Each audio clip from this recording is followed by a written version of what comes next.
today during cheer chat, so I'm going to give it a couple minutes and sip my rosé. I don't have any issues with my little cork opener this week, so that's nice. I hope you guys are having a great week so far. Thank you for joining. Let's see. Happy freaking Pride Month. Okay, I tried to order this cute little tank. It's supposed to get here last. But I hope you guys are celebrating, being an ally, just really supporting everybody that's in the LGBTQ plus. I feel like there's probably a couple things I'm dropping off there, but I've just been very inspired this month in particular. I'm going to try to stay on top of like all of the months, you guys.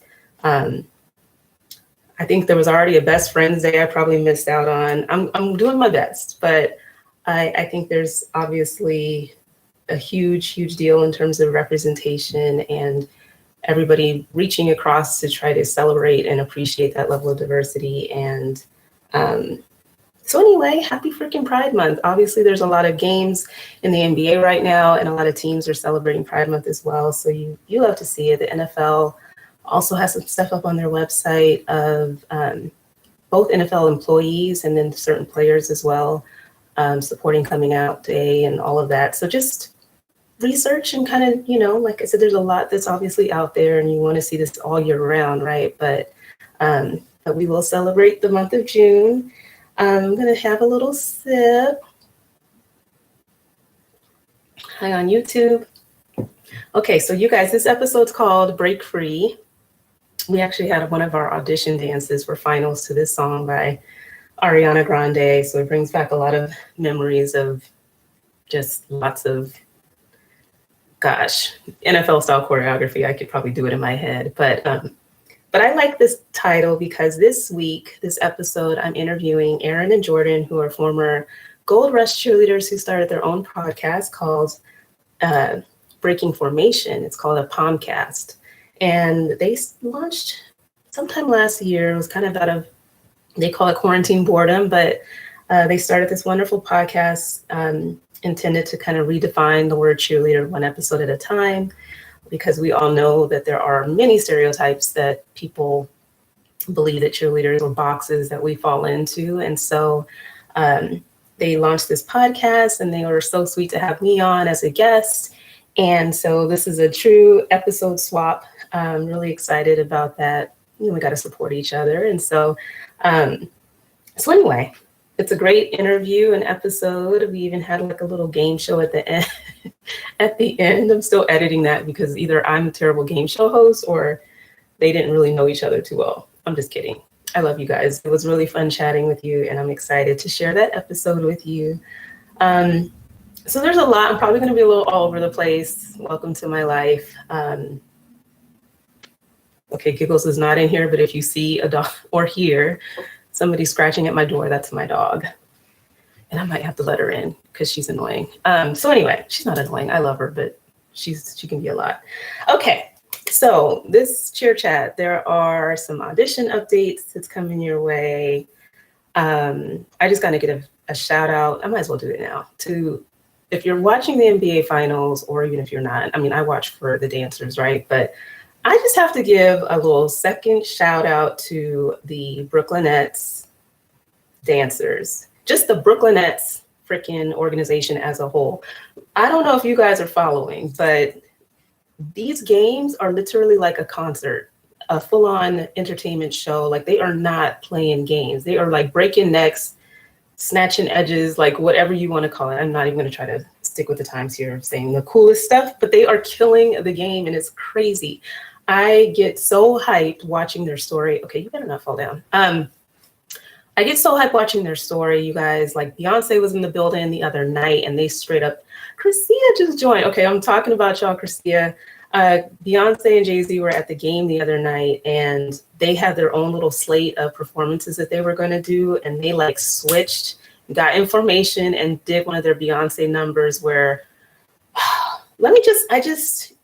professionals, okay? Like, last minute changes, you know what I'm saying? To capitalize on a moment where the queen is in the building. Hell yeah, you're going to do her choreography. Killing the game. Yes, Michelle Vaughn sees it. Like, And not even just the Brooklyn Nets. They had their kids out there the other game. There's all these artists that are coming through performing, like the Brooklyn Nets height team. Like, they're hella good. Like, it's just so, if you're not paying attention, I'm commanding you to check it out. Look at their story. Like, I just can't. Like, I wish the stress was worth it, she says. Oh my gosh. The pressure, like, if I know Beyonce is watching, like, of course I'm going to try to dance my butt off. But like, oh my gosh, just for them to live up to that moment. And I'm sure you guys have probably had that moment before, but still, like, so excited for you. And I think I mentioned it one episode how when we went to the Super Bowl, the good Super Bowl that we won in New York, and it turned out that we weren't assigned for anything. So I kind of convinced my girls, I was like, let's take the freaking subway and let's go to a game. And yes, I want to come to a game so bad. I want to so bad. I will fly there in a heartbeat if I could just stand anywhere in that freaking, I love this arena. Like, I love everything about that game day experience. And this was, you know, way back in 2013. But long story short, it was the coolest thing, that one of the coolest things that I recall from that Super Bowl. It was very different. You know, here it is, football season. We're there for the Super Bowl, but we ended up at the NBA game. And so anyway, I just want to give a shout out. You guys are working so hard. You look so good. And let me just say, it's kind of like what I think teams are striving for, I'll say, in terms of kind of like all of this, like, we want to entertain. Like, I feel like even though you guys are doing the choreography and you're kind of, yes, there are routines, but, you know, they have a stage that they're on. It's not where they normally are on the court, but they're just making it absolutely work. And it's just, I don't know, it's like a show, like it's a full-on show.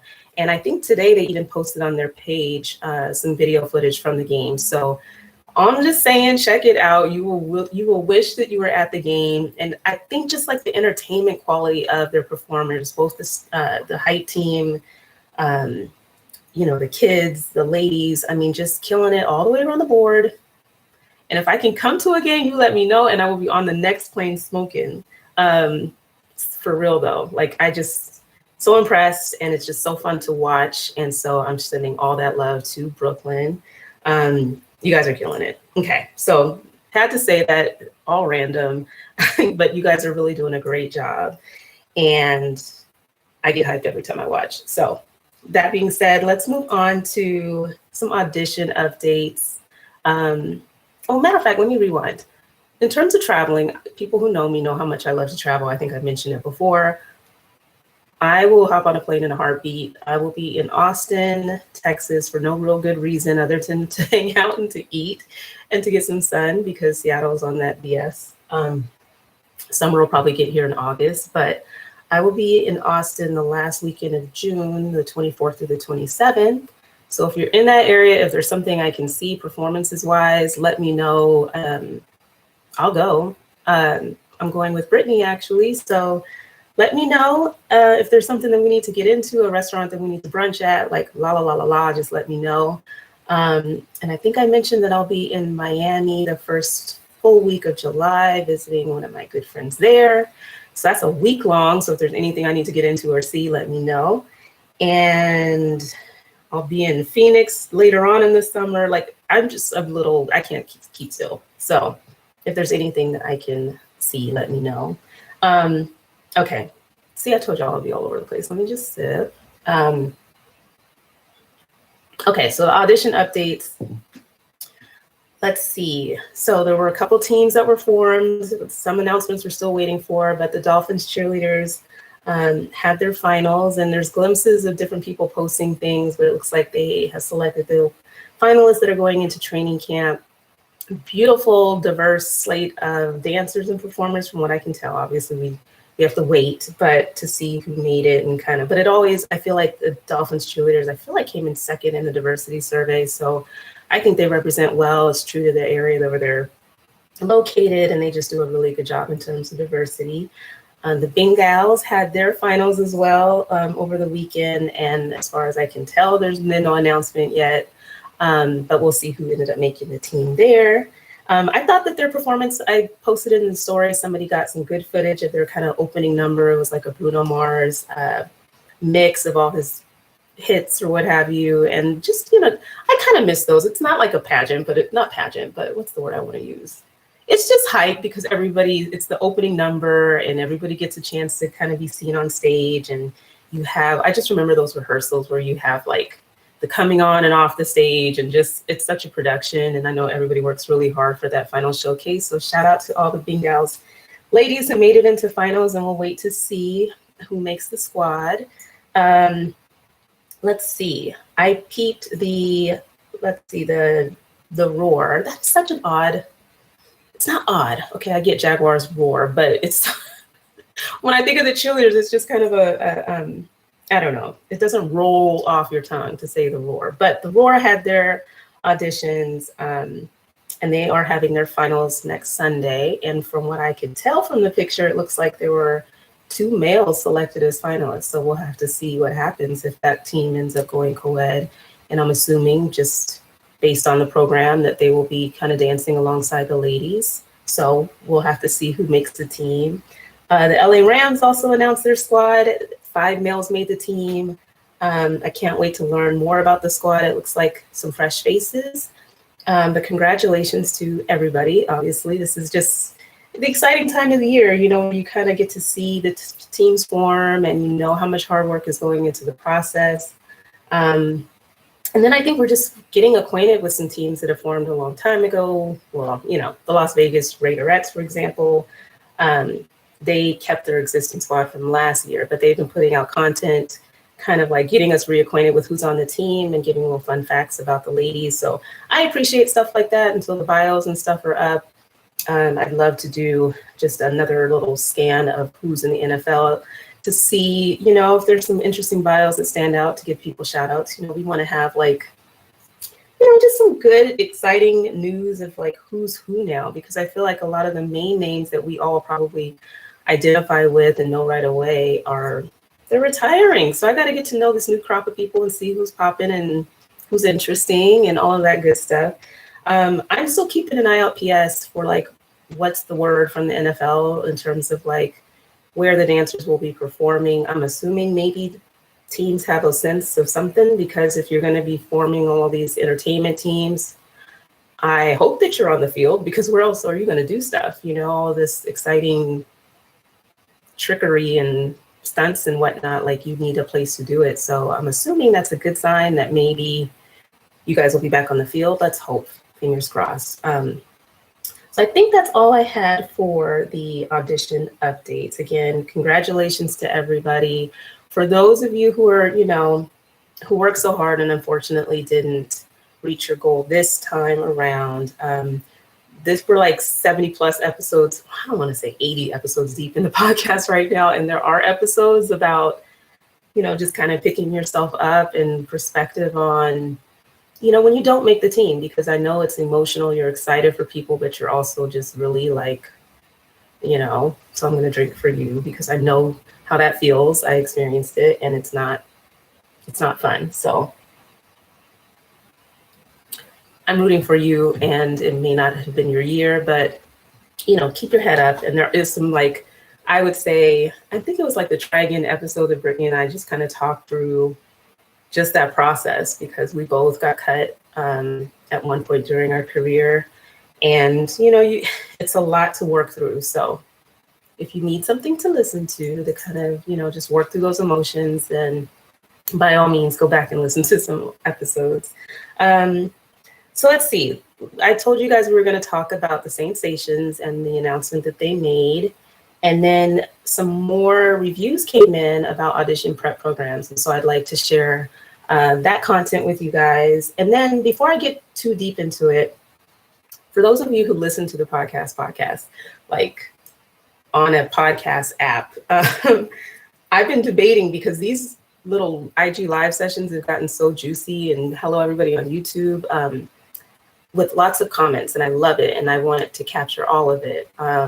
I'm also trying to be mindful of not having like 3-hour episodes, and I don't want to rob the people who listen to the podcast and don't maybe follow on social media of the chance to hear what's going on. But I just think it's packing a lot into an episode. So if it's okay with you guys, I'm thinking that I will keep the cheer chat kind of separate, like social media wise, so that it's interactive and it's not scattered to listen to, maybe for people who are just listening to the interviews. And that way we could chat all night long. I don't have to worry about some super long episode. And maybe I'll separate it and put it out there in podcast land, or they'll just have to like tune into either YouTube or Instagram to actually see what we were talking about. But I think that's kind of be the cleaner way of doing things. So unless you guys have any, preferences, that's probably what I'll do. And if you have comments, questions, am I coming north? Somebody said, I will come north as soon as the cicadas are gone. Period, point blank, in a story. I'm not into cicadas. I've experienced them once, and that's it. Like they land, just talked to my girl I went to college with yesterday, and she was saying like how one landed on her freaking thigh. Like I just I can't with the cicadas. If anybody on the East Coast is dealing with that, or even in the Midwest, I heard, they're freaking gross. They're so awful. And I can almost cry thinking about them ending up in my car, like just landing on you. And I can't. I got the heebie-jeebies. I'm going to drink on that note just because I literally could not handle living with that. Okay. Thank you, Michelle. This is my little tank top. It's falling down, but thank you. I'm so excited to talk to you guys. Okay, let me just get it together. I feel like I pour rosé and don't drink enough of it, but you guys ready to talk about the sensations? Let's get into it. Okay, somebody just said, and I know I've seen articles, but I'm like, they are on some BS talking about some recipes for cicadas. Somebody just said, here in DC, people are eating the cicadas. You know what? That is nasty. I can't even entertain that. Why? You know what I'm saying? Like, why? That's really disturbing. And I thought people maybe just were like, talking about the fact that you could eat them, or like, that's so gross. Okay, we're changing the topic because I'm gonna start itching everywhere. That's really gross though. I can't even imagine. Are you guys just staying inside? Like, are you going to brunch? Are you like avoiding outdoors? I know I used to hear them day, night. You could. Anyway, we're done. We're not talking about it. Somebody says I cannot. Okay. Let's see. Let's talk Saints. Okay. Somebody asked, do the Saints have a new director or just an addition to the program? That is not clear in terms of leadership, if it's a change of control, so to speak, with a new director, or if this is just new news and there's going to be a new, I'm imagining if they're going to have these different, okay, let's just talk the announcement. For those of you who don't know, the Saints announced last week or over the weekend, I don't even know the timing, on their website that they were having an entertainment team's casting call. Let's listen to the terminology they're using here, but they're having a casting call. The deadline to register is June 17th. And the way that they're describing it, they're going to have 3 entertainment teams. The Saintsations is the official dance team. The Black and Gold Patrol is the official fan engagement team. I don't know if that was in existence before this announcement or not, but there's a new fan engagement team, like maybe people throwing stuff into the stands and getting people hype and handing out freebies before games, who knows, that kind of a team. And then the new aspect, and I'm guessing that's why it's maybe been around, the Black and Gold Patrol, but the new aspect is the coed team that's going to consist of multi-talented entertainers, dancers, running and standing tumblers, cheerleaders, and stunters. So it sounds like a new team is forming that's going to be, I think they likened it in one of the articles to kind of like what some of the universities do, but I guess like what you would think maybe like Titans, Ravens kind of have at their games, where there's stunting and tumbling and all of that. So they said there will be interaction and collaboration between the 3 groups. So again, I'm assuming they're going to be on the field doing all of this stuff and not like in the stands or on some makeshift platform for them. They are going to have training camp for the finalists. They claim they're looking for originality and diversity. we'll see what that means. And I just thought it was interesting that they were referring to them as cast members, you know, like it's going to be like an ensemble now instead of like teams. And I guess, you know, whoever's leading this, it'll be interesting to see what the collaboration is like between the teams, because I will say, like, when I think of, again, like maybe the Brooklynettes or even the Trailblazers, and they have their stunting team, they have their female dance team, they have their male dance team. And they did like one performance that had all of them on the court at one time, each kind of getting a moment to shine and do their thing. So I'm curious to see how they use all three teams during the game. But didn't I just say last week, just for you guys, in case you didn't know, I have been told multiple times, and I kind of sort of believe it a little bit myself. I have like psychic tendencies. It's weird. Like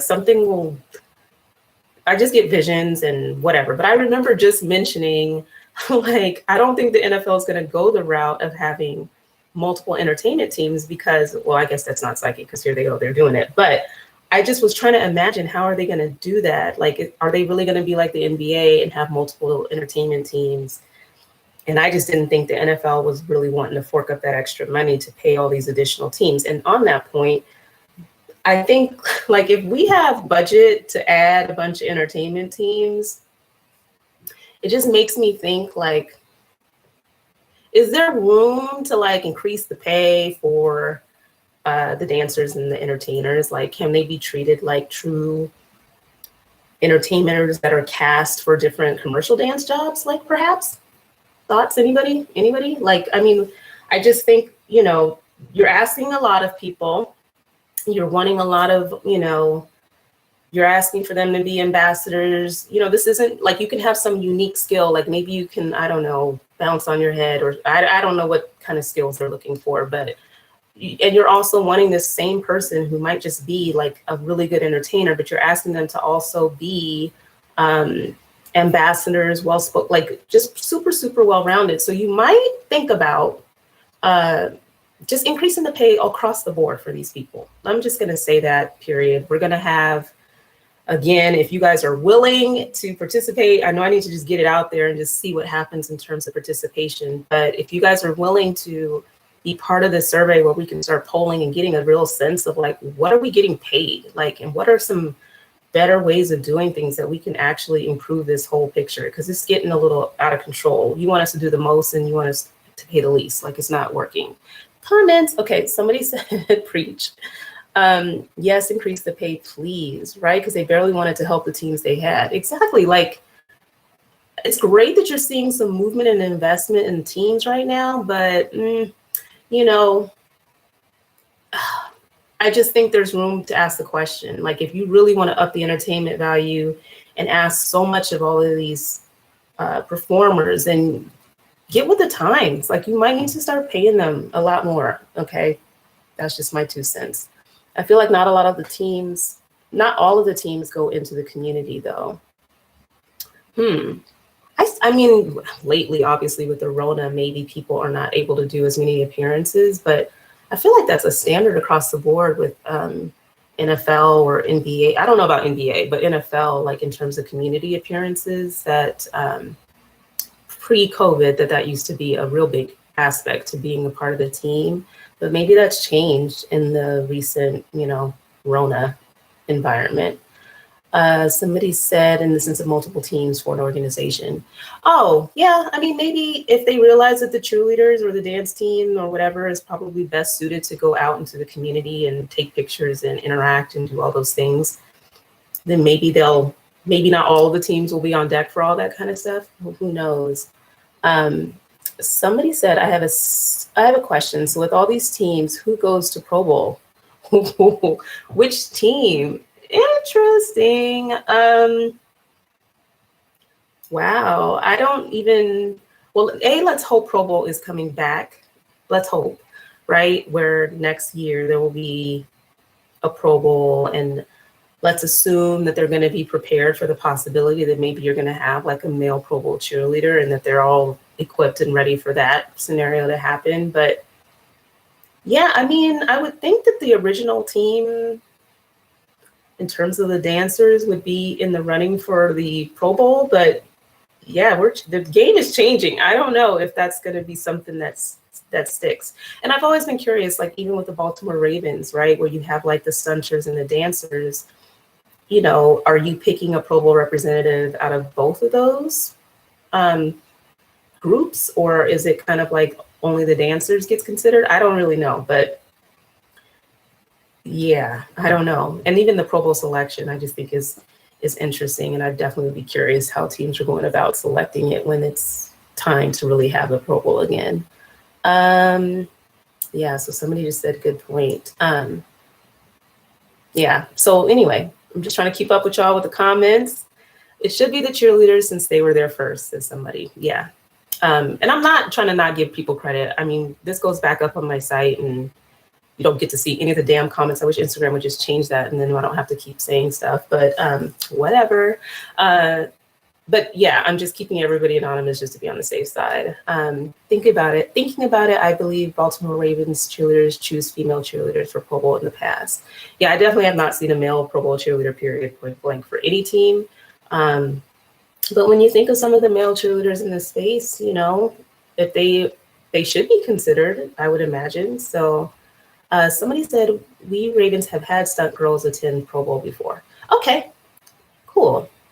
Somebody said, I just have a feeling a male will go soon. So do I. I think that's kind of where I'm leaning, is that I could see that could happen pretty quickly. So anyway, let me get my thoughts on the Saints. It doesn't sound like the current squad of Saints cheerleaders were necessarily aware of the change ahead of time. You know, are we entitled to get a heads up? No. But you would think that it wouldn't be a surprise to people who are part of the organization. But let's just say this right now, like, you're part of the organization, you're an ambassador of the organization, completely on the organization's terms. And so I know it's kind of hurtful when decisions come down and you just aren't really brought into the loop, but if you just kind of have your mindset around really what the give and take is with your organization, you give so much and you sacrifice so much of your life and time. But let's just be real, when it comes to certain decisions being made, I don't think all that's taken into consideration in terms of the communication that you'll receive. So I'm not shocked by it, but I just think, you know, maybe we just have to kind of reset expectations in terms of what we're looking for from the teams. I think, you know, in general, like not knowing in advance, okay, let it go. I think one of the things that I posted in the story that I'm just going to touch on is just, you know, paying attention to the signs, the cues, right? So they have a section on their website called Other Important Information. And they said in the very, very last bullet that the New Orleans Saints reserve the right to alter, change, or discontinue entertainment teams at their sole discretion. So in a nutshell, they're creating something new. They have something old with the Saints stations.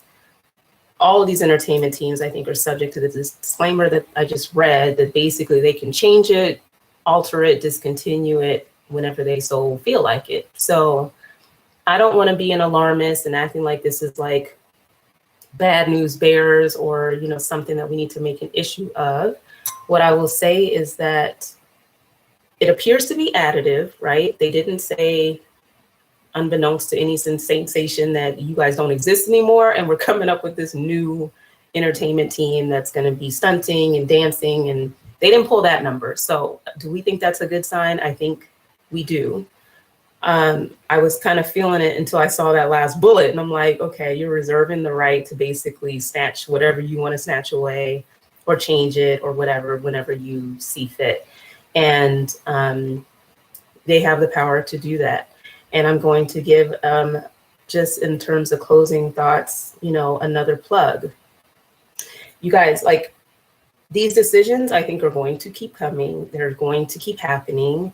And some of them you might welcome as a change. Some of them might not really be something that you're welcoming as a change. And really, you know, this platform is here to talk about anything and everything. I love it. And again, just kind of the way the last season ended, you know, we can talk till we're blue in the face, but I think in terms of really understanding the leverage and understanding,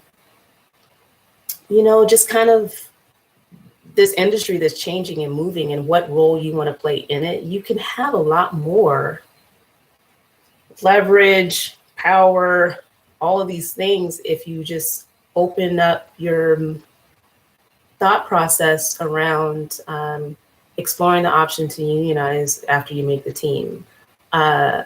I was going to plan to have a follow-on episode that basically just kind of laid out what's already been laid out for everybody, all the work that's been done, the union that's agreed to take NFL cheerleaders under their belt, a huge union with the backing, with the huge union. I mean, they take, anyway, I can present this information to you again as a follow-up because everything is literally in place for you. And once you make the team, you can have a separate meeting that basically just gives you like the nuts and bolts so that you understand. And this particular union that was willing to back NFL cheerleaders has the muscle and the legal power, frankly, to make sure that your position is not jeopardized as part of, going through this process. Like there's options if you actually want to pursue that. And I think if you guys can just understand how it can change the game for you in a positive way, where if changes like this happen, that there has to be some negotiation, there's some representation, there's a way for us to not always be in reactionary mode, talking crap and sipping rosé about the latest and greatest incident or announcement or decision to disband a team. And so I'll talk about it, but I'm also going to just be plugging, like, we can do something about it if you are open to it. It has to be, again, the current cheerleaders that are on the team. And so I just encourage you guys to stay open-minded to it, listen back to the union episode. And again, I'll have like a bonus episode where we pull everybody together, the representative from the union that has paved the path for team by team for people to join. Anyway, there's room and space for this to change if you guys are down for it. Somebody said it makes the members seem disposable from opinion in that statement. Hold on, let me make sure I'm reading that right. Yeah, I think in terms of at their sole discretion, it just means like we can get rid of whoever the hell we want to get rid of. And that's just, again, they have that authority. And here's another point that I want to make, point that I want to make. You guys are, making these teams, you're getting your contracts, hopefully you're reading them. I've been thinking about an episode where we kind of talk through our contracts as NFL cheerleaders. Obviously, if somebody wants to share an NBA contract, you can. But the idea is just so that we can kind of like see the similarities and kind of talk through, obviously, the imbalance of power and helping you understand from a legal perspective even more reasons why we should unionize, right? Because of all the things that we are restricted by in these contracts. But if you guys ever wanted like a contracts 101, like what does this mean? If you have questions about your contract, if you want to understand the bigger picture and like how we're all kind of bound by similar regulations, and I'm happy to talk you through that. I'm interested in potentially bringing on like an entertainment lawyer, just so you can also have the perspective of, for entertainers, dancers that are also represented by a union like SAG or something like that, the differences in the ways that you're able to negotiate and what you're entitled to and all those things. And there's no real reason why we should be treated any differently with respect to our contracts and whatnot. So I'm happy to give a little primer. If you guys don't know my background, I was a transactional attorney for almost 10 years, doing nothing but contracts, mostly for corporations. I also worked in advertising and marketing law at a law firm and also in-house at T-Mobile, which is kind of a good segue for our next topic. But I'm just going to put that out there for you guys. I'd love to have an episode on contracts, understanding them, giving you, if you're willing to send yours in anonymously, I can definitely see and reviewing all the contracts that come in, what the similarities are, and really just kind of helping you understand what this means. And if we have a union, like how these things could potentially change. So totally up to you. Again, this is a relationship with all of you guys that's based on trust and confidentiality. And I just want you to know that I take that very, very seriously. This information, I think, knowledge is power, and my goal in asking it of you and also sharing it back out with you is so that people can make informed decisions, that this industry can change for the better. And so if you guys trust me with that, again, whether it's your pay, whether it's sharing your contracts, like information will be processed, anonymized, nobody will be put out on Front Street, nobody would know. And again, the information and the analyst, having that information analyzed and presented back to you so that you can get a real full picture of what's going on, I think hopefully will just make a difference, right? So somebody on YouTube says a contract episode would be nice, a better understanding of what we're signing. So yeah, I know we don't get a lot of time to sign these things. Like, you make the team, you're at orientation, you're dressed up in a suit, you're all hyped, and they give you whatever paperwork to get paid and, you know, whatever contract. They probably don't even give you a copy anymore. And you know, that's just a whole other issue. But I do think you guys, you know, just being a little savvy. Am I saying that you should negotiate your contracts and be like, I have a red line that I'd like to share with you where I'm changing this and that? We don't have the leverage. I get it. I'm just saying you should know what you're signing. You can sneak a picture of it, sneak it. If you can get a copy of it, get a copy. You are entitled to a copy of it, frankly. But I'm sure that they're, you know, for confidentiality reasons, they don't want these contracts appearing in articles or on some website where they're going to be scrutinized based on what they're committing everybody to. So I think you might have to be a little sneaky with it, but if you can do it, if you can do it, I encourage you to. I'll report the information back. Team names will be omitted, and we can just see what they say, right? Okay, so I said it was a little segue. It's a little awkward segue, but whatever. I asked for, actually, I didn't even really, I asked at one point to start the season, matter of fact. It was called Feedback. And, you know, it's audition prep season, and I wanted to know how these audition preps are working. Okay, then this must be great, Rose. I was wondering how the audition prep programs were working for you guys. And, you know, wanting to hear, you know, positive, other, you know, constructive feedback for these programs of like what's working, because there's so many new ones and this, that, and the third. And so one came in a little late, and then it just has been like a flurry of other reviews. And again, I guess there's a trend here where people have two programs that they want to say a lot about, and that is Sideline Prep and Cultivate Code. So I'm going to share anonymously some of the feedback that came back on those. And it'll be a little bit of a reading, little exercise, but I think what I'll say before I get into that is just that, you know, on the point of, like I said, confidentiality and just trust with this platform, you know, I really applaud everybody who's, you know, with the right spirit about it, like wanting to share feedback, whether it's positive, whether it's constructive, because they actually are wanting to help people, and, you know, and they want to share the news of like how this is helping them reach their goals.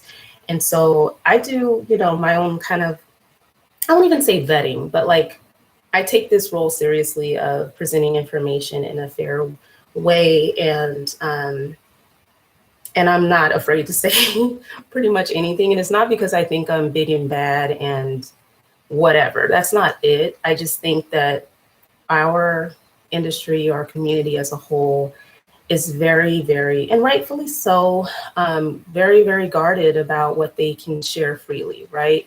It's not safe, unfortunately, to speak your mind about anything. We can't go on Yelp and write a review, whether it's scathing or glowing. I mean, it's just kind of, you know, there's just a wall of confidentiality, right? And so, you know, I think with some of the stuff that comes out today, I just want you guys to know that I saw themes in the reviews that came in. I did my own kind of digging. I actually had Janine Samuels for Sideline Prep on an episode. It was called Motivation. So you guys can listen back to that episode as well. I had an episode with Sabrina as well. And so you'll hear, I don't even think Cultivate Code had launched, so you might not hear as much about the program in her episode. But I encourage you guys to do your own due diligence. I think some of the reviews that came in, I think will be helpful for people to make informed decisions. And, you know, I'm just going to share that with you. And I think there was concern around obviously just saying anything that can in any way reflect negatively, because of how we all know that this is a land of like connections, right? It's like who you know. Some people are super well connected with their director, maybe that you want to cheer for on their team. And so lots and lots of reasons to be concerned about confidentiality. So with that said, I do think, you know, you don't want to necessarily just be having a bunch of blind reviews where people aren't identifying themselves. But in this space, I just think it's understandable why people may not feel as comfortable. And so if somebody approaches me and says, I'm struggling, I want to share this, but I do not want this to come back to me. Like I just really just want to help spread the information. Again, I take it seriously, and I also try to, you know, validate or understand what's going on. And so this is not something that I'm just saying willy-nilly. Okay, disclaimer stated. And the other reason why I'm passionate about this too, though, I'll just say, like with my background in marketing and advertising law, for the record, for people who don't know, my clients, whether they were marketing gurus, you know, they come up with lots of ideas of offers and things that they want to present to consumers. And, you know, I don't think they meant anything by it necessarily, but there are times where they're just not presenting the full picture in a way that protects consumers, right? So like when I worked at T-Mobile in-house, you know, they have this great, this is like a little bit not back in the day, but you know, these new rate plans that they come up with, or these new offers around phones. And so they're like telling me what it is that they're doing. And I'm like, okay, well, how does it work? Or like, so what are the additional charges? Or like looking at like the actual ads, whether that's a TV commercial, website ad, you name it. Like I'm looking at all of these things and looking at how they're capturing what the offer is, what they're disclosing to the customers in terms of like any fees, any costs, like all those things, because that's part of, you know, you can't have deceptive or, you know, confusing offers out there in the public. Like that's just something that the Federal Trade Commission will come after you for. So with that background, that's kind of where the lens that I'm looking at certain things is just like, what do the consumers know up front? You know, what's a surprise, all of those types of things. And I just think that, again, without like some Yelp or some kind of community's base of where people can share this information openly, I just think that these are just considerations just based on reviews that were sent to me and that I am sharing with you. So I'm gonna drink and then I'm gonna share some reviews. Okay, y'all ready? Let's see. So the first one I'll talk about is sideline prep. So the pros, let's go with the pros. The friendship and the sisterhood. The ladies in the program are genuine and we all root for each other. The bonds created make you even more excited to experience the pro sisterhood, because you're almost having, like, from what I could gather, like a team before you make the team of people who are in a similar position as you, who have the same goals as you. And that's exciting. Like it builds a community. So I think they have a really strong friendship and sisterhood within the program. They have a workshop for Sideline Prep has a pro PCP workshop. And one of the pros was mentioned that you finally get to meet your sisters in person and dance in front of directors and choreographers and receive feedback. They teach positivity and ways to live a healthy lifestyle, including mental health and budgeting tips. I'm going to read some pros from couple other reviews as well. Let's see, bear with me.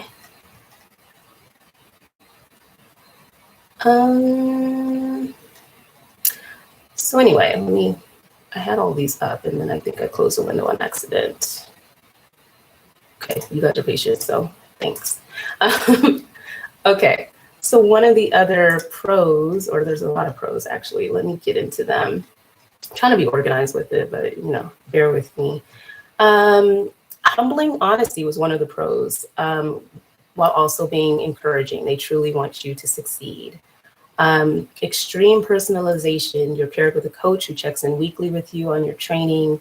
Coaches are selected based on what you want to work on the most, like your dance training, your public speaking, your appearance. facilitating partners across multiple teams and disciplines. So you get like, you know, coaches that have pro experience and that may be involved with an actual team. So having that access has been amazing. Super connected in terms of boot camp offerings. When they do pro cheer boot camps, they manage to get people on teams across all coasts. And I know I participated in one of their workshops and they had like directors from so many different teams. So obviously any opportunity to like learn choreography or hear from them what they're looking for firsthand is awesome. Great social media presence in terms of like advertising and just having a huge, I mean, YouTube, I mean, Instagram, like they're everywhere. So that's also really, really good as a pro. And then somebody said, no stone is left unturned when it comes to preparation. Your look, nutrition, exercise, dancing, public persona, professionalism, headshots are all encapsulated in the online trainings and offerings. So, so again, a very comprehensive program. If you guys follow, there's like so many YouTube videos, just a Facebook community, like listen to the episode, Janine kind of walked through a lot of what the program offers. And so some of the, you know, constructive feedback, I'll say, was just in terms of like the payment or kind of like the understanding of like the cost of the program, I'll say. Just that it was expensive for a virtual program where a lot of it is kind of like on your own time and that all services are not included. So there's lots of hidden fees. Kind of the favoritism, and I'll just say this in general, like for like audition prep programs that I've heard from people talk about from different programs as well, is just that for some of these programs, when you have people that were either on a team already or just are pretty much like all the way there, that sometimes a lot of the attention gets focused on those dancers that have a really, really good and decent shot of making the team versus people who may be more in the middle in their journey. And so I've heard this from different programs. So I'm not singling out Sideline Prep. This was, again, feedback that came in, but I've heard this for other programs as well, that just sometimes the feedback or the attention can go to kind of like the same people all the time. And that's why in the feedback episode, one of the things I was struck by with talking about both Next Level Prep and Train with Tiff, even though she doesn't think it's like a training program, was just the individual attention that a lot of the dancers thought that they received. And that's obviously a big plus if you're able to spread the love to everybody, right?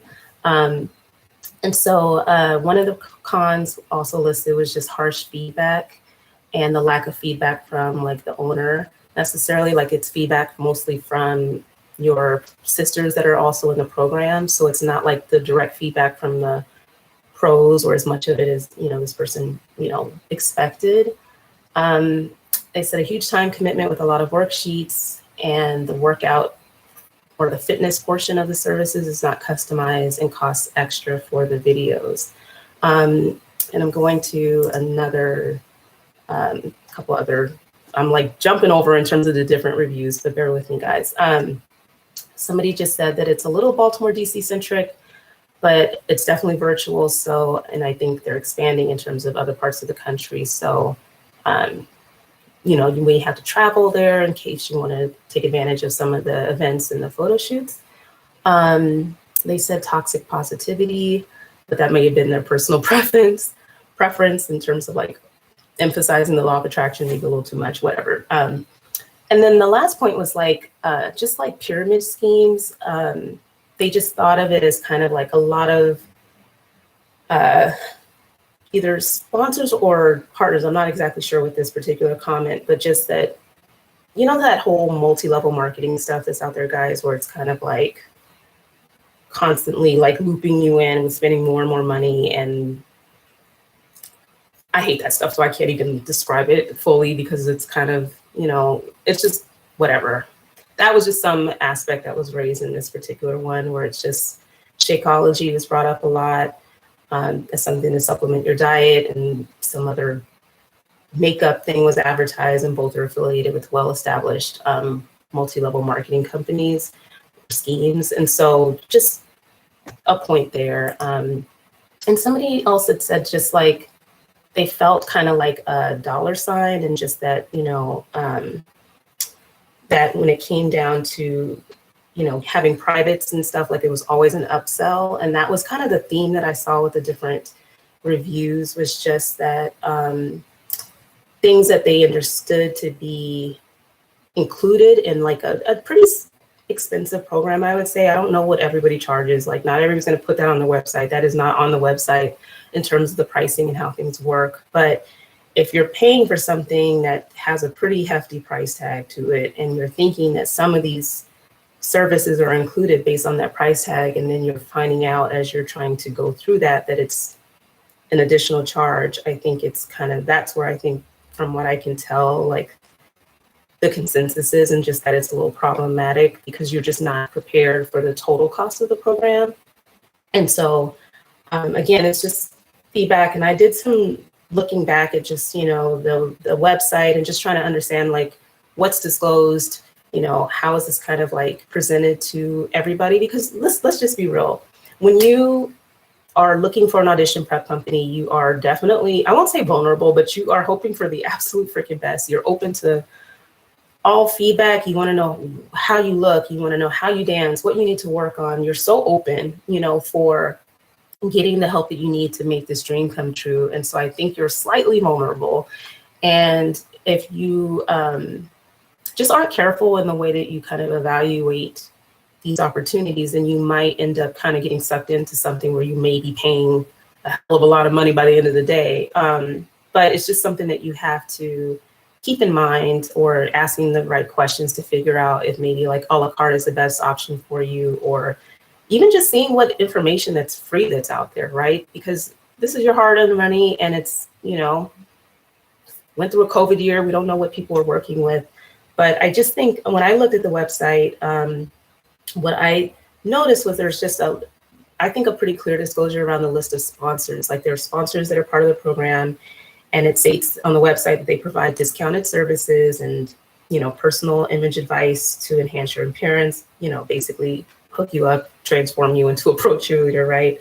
So there's explicit statements around, contact the sponsors and let them know that you're with the program and they can receive your discount. So there's that piece, and it's all on the same page, but there's a piece around sponsors, and then there's a piece around partners. And when I saw the break between sponsors and partners, what the website stated was just that, the partners provide services and products to get you in shape, feel good, look good, kind of the same thing. So if I was trying to put myself in the shoes of like any of the people that are new to the program, or just kind of researching what's online before you have the, I guess maybe like the initial sit down where you talk about what it is that you're wanting to do. But I think then you have like a distinction between sponsors and partners, that it's probably reasonable that people would think like the partners are people that are part of the program that potentially would be included in what service that you're buying. And so because a lot of this is not on the website, I'm not here to validate or co-sign. I'm here sharing reviews that came into me. And again, just, I don't think anybody has any ill intention of like anything. This is just to help people understand maybe things that they didn't feel like they understood. And, just when I hear things of like feeling robbed, or like that you're kind of, it's about the dollar sign, I just wanted to kind of at least look into it just out of fairness. And obviously this platform is open and people can write in, refute. Like, I don't know what happens in terms of like paperwork being exchanged, meetings, sit downs where additional information is provided than what's on the website. But I'll just say that in general, like, I think the feedback, like I said, has had some consistencies. And again, the main reason that I'm using this platform to talk about it is because people don't feel safe sharing it. Like, it might be a whisper or word of mouth, but it's not something that people feel comfortable because of how well connected the program is with other cheerleading programs. And just in general, I hope this space isn't something where basically if you select a particular audition prep program, I mean, the best bet you can do is to do the team's audition prep program, right? Like, that's probably the best bang for your buck. If you're going to be part of a team, go to their classes, spend their $20 on a master, like, do that, because that's where you ultimately want to be. But I'm hoping that beyond that, the audition prep programs aren't becoming like a way for people to buy access, you know what I'm saying? Or like a pipeline to get onto certain teams because of like connections. Like, I know it's who you know, but like, it shouldn't really kind of be that way. And that's Makiva Pate's opinion. Like, I don't think people should be able to buy a relationship or an in that gets them in front of it. Like, obviously, if an audition prep program is putting on workshops and you got like all these directors and the director that you want to dance for is there, then do you need to go to that one? Would it benefit you to go to that one? Like, absolutely. I'm just thinking of like the feeling of being intimidated around kind of sharing, which I think is like just helpful, constructive feedback on the pricing of the program, or just what's conveyed to people so that they know upfront what it is that, you know, the total cost of what they're going to have to invest in the program, rather than kind of being nickel and dimed, for lack of a better way of putting it, along the way. I was struck by the fact that they felt so uncomfortable sharing that for fear of what that could mean for their chances of making a team. And maybe that's just when I kick it into high gear and I'm like, well, I'll talk about it, because I like interview Janine. This is not a personal attack in any kind of way. You know, I think it's just, again, it wasn't just one person, it wasn't just two people. So I just think that, you know, look at it objectively. If there's something that can change or might be helpful to take into consideration, that is for the betterment of your audience, the people that you're trying to, you know, help make these dreams come true, then maybe it's just something to take into consideration. I'm going to leave it at that.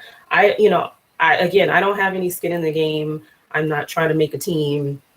I'm not in that same situation. So I just want this to always be a safe place for anyone to share something that they don't feel comfortable sharing.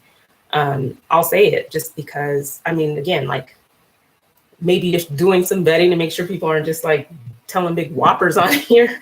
But at the same time, I just think, you know, we have, unfortunately, just a culture of fear. I'm not saying it's not justified. This is called Break Free as an episode. I hope at some point we can break free from that. But I know the reality when you're in the game, you're trying to make these teams, that there are just considerations, right? So I'm here to support you. This platform is open. If there's a rebuttal or something that you want to respond, anyone can write in or let me know. I'll share that as well. This is definitely an even playing field in terms of just showing both sides and telling a full picture as possible. So one of the things that people were just saying in terms of advice was just kind of like just reviewing everything and kind of reviewing the a la carte options so that you can really, in terms of the financial investment, like narrow down on what it is that you want to work on if cost is a consideration, right? And then just, you know, just understand the pros and cons. It's just that simple. Now I'm going to pivot because somebody had also mentioned Simaware, and just that, hold on, let me pull it up. Just that they appreciated that, you know, you kind of, hold on, let me just find it before I start freestyling and summarizing. Yeah, they just kind of mentioned that, you know, they thought that the program, they really care about the girls, they give you what you pay for and then some. And then just, you know, you just kind of, it's really clear, let's just put it that way. So I haven't heard a lot about Simaware, but that was something that was shared about the program, that it's just very kind of clear and upfront, very supportive, and they really want you to make it. They just had like a summer experience in LA in the Bay Area. So they have a lot of, obviously, like instructors and coaches that you all recognize. So just the opportunity to learn from and get feedback. I mean, I think it's always after the end of the dance class where people are just sitting around talking and the choreographers or coaches are sharing little tidbits. I think you just learn so much from that. And so shout out to Simaware. There's also an episode, I hate doing these shameless plugs, but there's so many episodes, I got to point you guys to them sometimes. Just that it's the episode called There's Nothing Holding Me Back. And that's where he interviewed Simone. So you could check that out. She talked about her program. It was actually kind of a long time ago. So obviously go to the website and you can learn more about that offering. We're going to close out with Cultivate Code. If I'm missing anything, let me know. And obviously, you know, I invite people to respond to anything that I said, whether it's now, later, whatever. Cultivate Code. I think I've shared this plenty in my stories, but Sabrina Ellis and Amira Murad, I hope I'm saying her last name correctly. They are both from the Golden State Warriors and dance teams. Obviously, I had an episode with Sabrina. Why didn't I write down the episode title with Sabrina? I don't know, but that's what we launched last season with, or the season before that. Gosh, where's time go? Anyway, but they created this community called Cultivate Code, where you basically can train like a pro with the pros.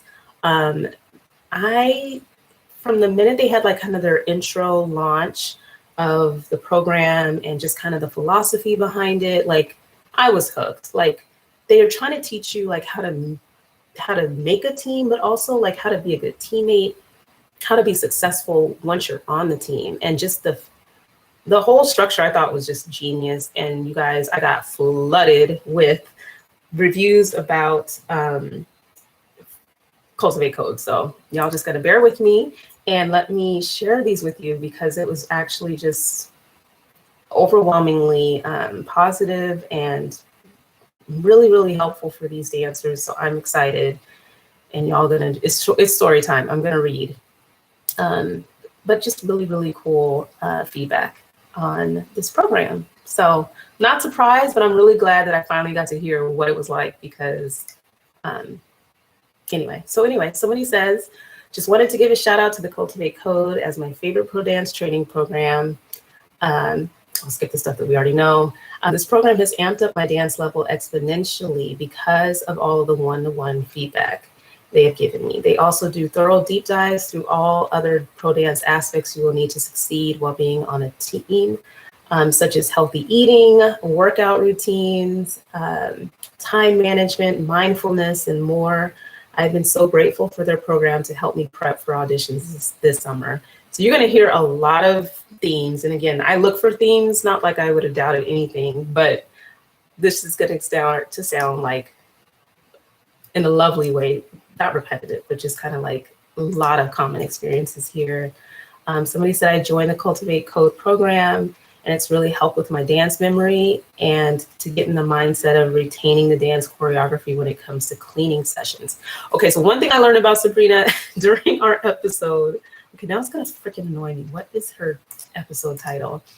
One of the things that she talked about was just that she's just like insanely crazy about the way that she cleans routines.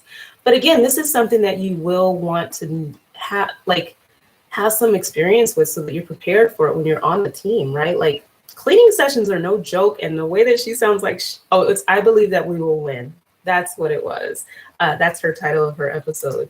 But she said that it's a full-on process. She was like, I know I'm crazy, but cleaning is a whole practice in and of itself. If you guys aren't familiar, I'm sure most of you are familiar with cleaning. But I think going through that level of detail just in this process of preparing for auditions will just help you as a dancer, like go through your own cleaning process, especially as you're submitting audition videos and like recording yourselves. You know what to pick and look for. So like who wouldn't pay to get cleaned by Sabrina Ellis and Amira? I mean, anyway, so super wonderful feedback here too. So somebody says, let's see, we're going to call it TCC. The Cultivate Code has been a life-changing training program that I'm proudly a member of. The program has been filled with joy, love, and grit. They have created a beautiful community of strong, supportive dancers. And on top of all that, they've helped us prepare for auditions, as well as giving us the tools for how to be successful while on a team. Some of the ways they've helped us prepare are bringing in top choreographers from the pro world, as well as experts in all things dance, nutrition, fitness, mindset, interviews, and all things media related. That's pretty helpful. I don't know how many of these programs do the whole media training, but it's really important. Oh, thank you. Somebody mentioned the episode. I'm a little late, but yes, I believe we will win is the name of the episode with Sabrina. And so anyway, they say that Sabrina and Amira give honest and direct feedback to every member of the program and always come from a place of love when they're really pushing us. Personally, I feel as though I have grown exponentially as a performer, have gained the confidence to fearlessly pursue the life I want to live. Now, these are life lessons, y'all. Like, this is about like your mindset. That's not just about pro cheer, but like life in general. So they say that they feel as though I have all the tools to now enter into auditions. When I think about where I started with them and where I am now, I am shocked by the growth I can see and feel. And a lot of people said 5 months, so I'm assuming that's how long they've been in business here. But they said, if you have the opportunity to train with TCC, do it. I've been a part of other training programs, and I'm happy to say that this has been the absolute best. So that was a long one, but that's how, people are feeling this. And I just was like loving my DMs because everybody was just like, just writing in. And so I really appreciate, like I said, people writing in with all feedback.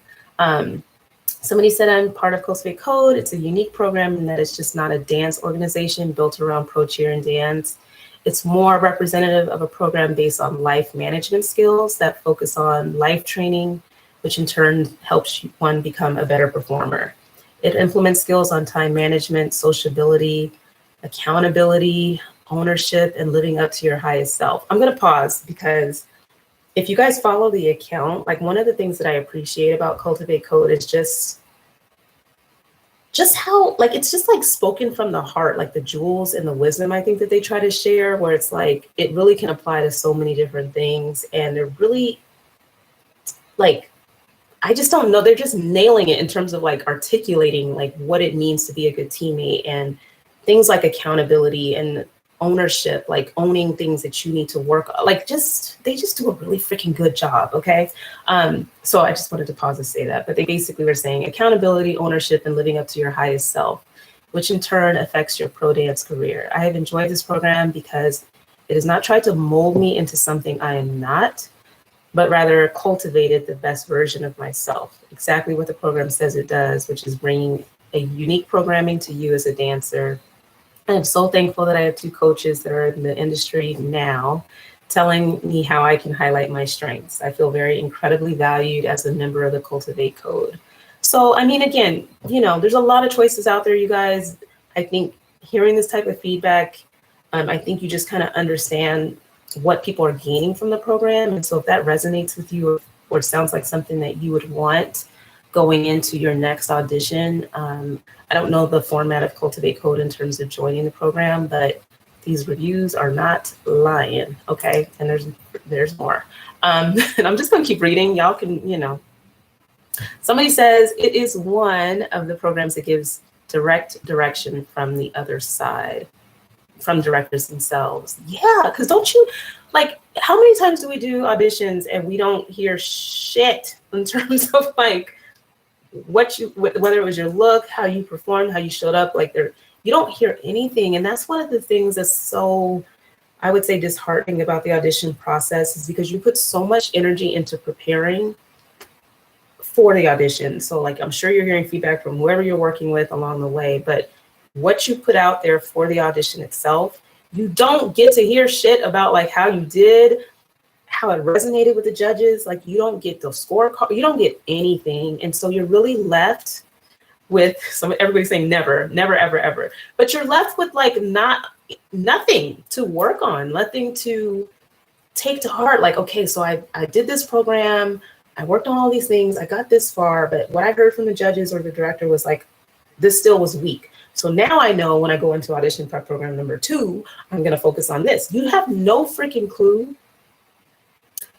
what's going on, how you're received. You don't know. Sometimes you don't even know what the damn teams are looking for. So you don't even know if what you brought to the table just wasn't for them, but it would be great for somebody else because you were doing a lot of things right. So it's really hard. It's really hard. And that's why I'm going to just sit, because I know for people who didn't make it, it's just frustrating for that reason. Like I'm just going to pause for the cause. Anyway, that's why a program like this, where you're actually hearing it from their mouths, even if you're not looking at being a part of Warriors, the other people that they bring into the program, you're hearing, because you'll start to hear themes. Like that's the whole concept. Like if multiple people are saying like, you just don't translate well when you speak, or it's not engaging, or you're not exciting enough to listen, whatever the hell it might be. If you hear it from multiple people, then you kind of be like, oh, damn, well, I guess I need to really, these are different impressions that people are getting of me. Maybe I need to take this to heart. I just think it's like a pathway in terms of feedback from directors, not Not to say that there's anything wrong from hearing from former dancers or choreographers. Obviously, the more accomplished these dancers are in their career, the more credibility they have to tell you what you need to be doing. But there's nothing like hearing it from the horse's mouth in terms of who you would be potentially selected by. And so it's a very unique opportunity. I don't think that there's a lot of directors in this space that are like doing their own program, but take advantage of it. I'm going to keep going because I then went off on a tangent. Somebody said I have some great feedback. It is truly a one-of-a-kind experience learning from directors of the team without actually being on a team. It gives you a taste of the pro world. They are so, capital letters, mindful about who they bring in to teach. Each choreographer is a master, and I feel like I learned so much in each session. Check out the page, you guys, so you can see who's been there already. If that doesn't tell you enough, then I don't know what to say. Yes, they do bring in masters and they know what they're talking about. I think they're very specific in picking out who they want to coach and cultivate their dancers. So look into it. They said they are good about bringing in different styles. When you are on a pro team, you never know what style might be thrown at you, so it is good to stay on your toes. You truly learn about the fight. You learn to translate how bad you want. I love this one. You truly learn about the fight. You learn to translate how bad you want this dream into your dancing. Learning from these coaches is unmatched, and I feel like a lot of girls have experienced exponential growth in just 4 to 5 months. The grit and the like, I want this, and like having that show up in the way that you perform, if they can coach that out of you guys, I feel like that's golden. Because we all have that burning desire. It just needs to like come out of you in the way that you dance. It has to reach you in that way. It has to pull you in and has to be believable and all of these things. And it just sounds like you're getting the right nitpicking, cleaning, and it comes from within. And the focus on just not just choreography, but all the things within you and your mindset is just, it's key. It's another one. Okay, so let's see. They've transformed my life. Not only have they been exceptional dance coaches to everyone in the space, but their program is deeply focused on cultivating success and setting up a dancer with the life skills, professionalism, and growth mindset it takes to thrive in a team setting. They've prepped us for choreography cleaning sessions, performance, hair, makeup, receiving and applying feedback. Really important because you get the feedback, but you also have to work on applying it and understanding how to take that feedback and actually do something with it. The importance of full out, like in all caps, like we know what that means, dancing full out and making sure we are ready to attack this virtual/in-person space going into audition season. But beyond that, TCC provides members with monthly seminars that range from health and wellness to personal brand.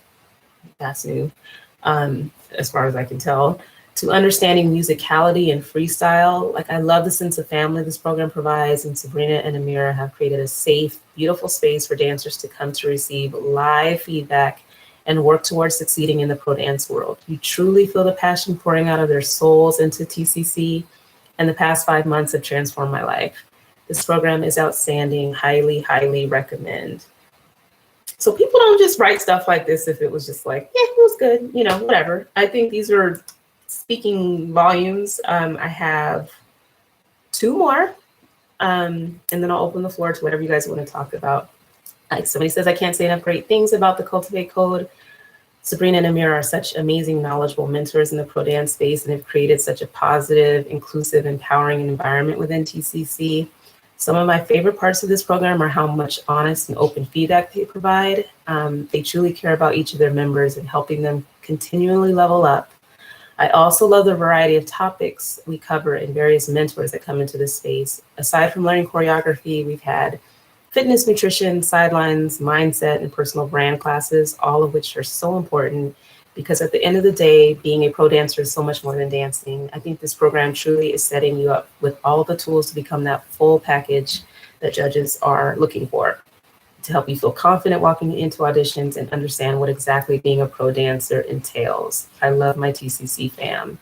And the one thing I'll say, and I couldn't quite tell, but I think that there were like people from at least the intro session that I was a part of. It looked like they were dancers from, what do they call it's the Gold Squad, Blue Squad. the Goldie Squad or Oldies, oh shoot, whatever, their senior citizen team. I'm blanking. But just people who want to improve their dancing, any age, like just, you just felt like it was creating a space of people who just really, really wanted to be better. Not just in dance, but just to be, how can I improve? And I thought that that was just so beautiful that people were even like coming from that space of like, hey, I've been on your team, but I still want to make sure that I is the best that I can be. And especially coming from their Goldies, I'm probably screwing the name, Hardwood Classics. Thank you. Damn it. I knew I was wrong. Okay. The Hardwood Classics answers, but I just thought that that was just another reminder of like, there's always room to grow. And I thought it was really inspiring seeing that there were some of the Hardwood Classics in that actual, this was the first session that I attended, again, like kind of like an intro. I hope that that's right, that they were part of the program as well. But we all, I mean, the growth that you're hearing from these people in like 4 to 5 months is incredible. And I mean, I've debated doing it, and I'm not even trying to dance like that. I mean, I wish I could get all the other stuff like personal brand, and, you know, it's just, it's good to be like in surrounding yourself with people who are just wanting to work on just bettering yourself all the way around the board, right? Thank you for having my back, y'all. I'm just jacking up everybody's name. Okay, last one. Somebody said, I'd love to drop a review for the Cultivate Code. It's been the most powerful and encouraging asset in my pro dance journey. The TCC coaches and community have welcomed me into the pro dance world, and the program has been instrumental in helping me translate my previous training to the powerful NBA/NFL styles. Thanks to the direct and open feedback from the coaches and the insider tips from industry professionals, I feel increasingly more confident heading into auditions. I know that was a mouthful, but I wanted to read every single one. I mean, consolidating them would have just not have done justice. I think you guys, you know, giving people their flowers is something that I totally believe in while they're here. And what Sabrina and Amir have created is just something that's very, very powerful, super well thought out. I don't think Sabrina and Amir would do anything half-assed, but like super, super well thought out and very intentional in what they wanted to provide to their dancers. And so, and that goes for, I think, anybody who starts a business in this space has the right intentions of helping people reach this dream. And, you know, Janine included, Simone, Jasmine, Tiffany, like, I mean, I think people who are providing just content, anything to help dancers prepare, like choreographers, I mean, I can name a million people. But I just think that when you put your blood, sweat, and tears into designing something that's just so well thought out and really intended to just have the best interest of the dancer from a holistic perspective, I mean, I think it's just a very beautiful thing, and we need to give, you know, the flowers to all these people that have like invested in building something like this, because it is not something that you could take lightly. I mean, it takes energy, effort, and love and passion to compile a program in such a way and really curating the content that you're providing to people. So I wanted to share all the feedback. It is always an open door for more feedback, more reviews, just anything you want to talk about. Like, I mean, I'm here for it all. And the last thing I want to close with, and again, I don't know. Oh yeah, see, we've been talking for over an hour. This is why it can't be added to the episode, you guys. But anyway, all good stuff. I've been talking about reviews, and it's something that I don't ever do, but I just want to say that this is a podcast, and, you know, I have been very shy about asking for anything because that's just how I am. But I'm just going to say, if you're in the spirit of reviewing, that I'm open to feedback as well. So if you'd like to submit a review on Apple Podcasts or whatever your listening platform is, obviously I think Apple Podcasts is what boosts your rankings or whatever, but give me feedback, you guys. Overall, I can always improve and be better.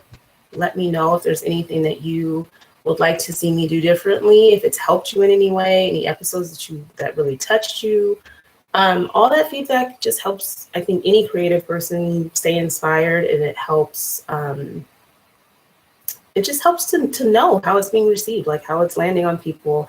And so I welcome you to share a review with me. You can go on Apple Podcasts, even if you don't write something, just put a little number next to it of what you think the podcast is. I think this space, again, is not something that I really try to treat as a business, but I try to really just present the best information I can for you guys. But that would be a really cool way to say, like, it's a good thing that you're doing, or if you got a badass review for me, give it to me too. I can take it. I got tough skin. But I just want to give a shout out because there are some new podcasts popping up in this space, and this episode again called Break Free is highlighting the Breaking Formation Palmcast. And so I think we should all, give it a chance, listen to each other's episodes, and support each other. So I'm excited about this episode swap. And again, Cheer Chat will just have to be exclusive to people who want to tune in. Thanks for everybody for hanging in there. I didn't know we were going to talk this long, but whatever. I enjoyed every second of it. Thankful for your space and openness. Thank you so much. I'm here for you guys. And again, this is always supposed to be a positive, safe space, and anything that comes out it's the truth behind the palms, and it's intended to hopefully help people, not hurt anybody or bring anybody down. That's not what I'm about. If you know me, that's not how I get down. So you're wonderful, and I love your content. Thank you. And again, this feedback is great too. So I just appreciate all the comments and the love and support, you guys. Again, this is like season 8 and episode 80 something, and I'm just excited and thankful to still be kicking. But I'm here for you guys, and the door is always open. I'm going to let you guys have your evening. Anything else? Anything good from the Kaj? You are the best from day one. Oh, stop it. You're the best from day one, Jasmine. I swear.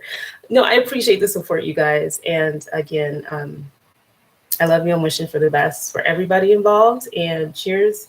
Go grab some rosé or drink of your choice. Guard yourself from the cicadas. Don't eat them.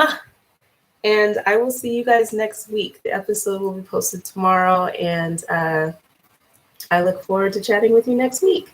Look for these surveys to come out this weekend, you guys. I'm going to get this diversity survey up and pop in, and I'm going to try to create the pay survey as well. So keep an eye out for that. It'll be something that is up to you to participate in. And if you want your contracts talked through, if you have a question about contracts, write in, let me know.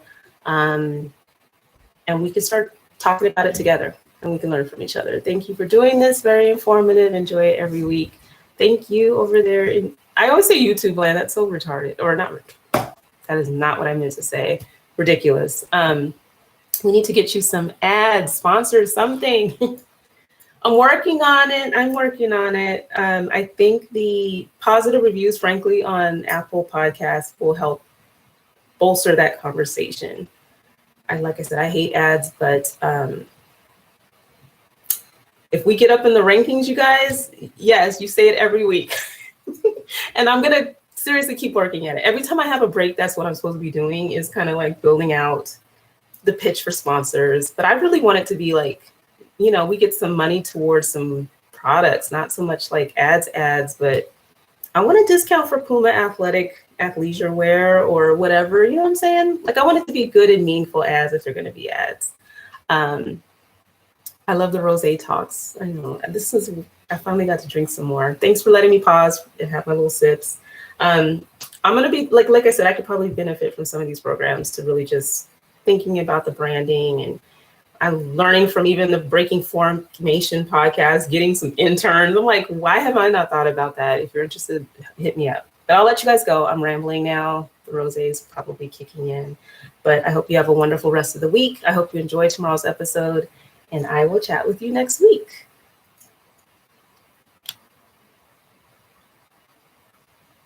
Thank you so much, Kimberly, for joining, and whoever else was on.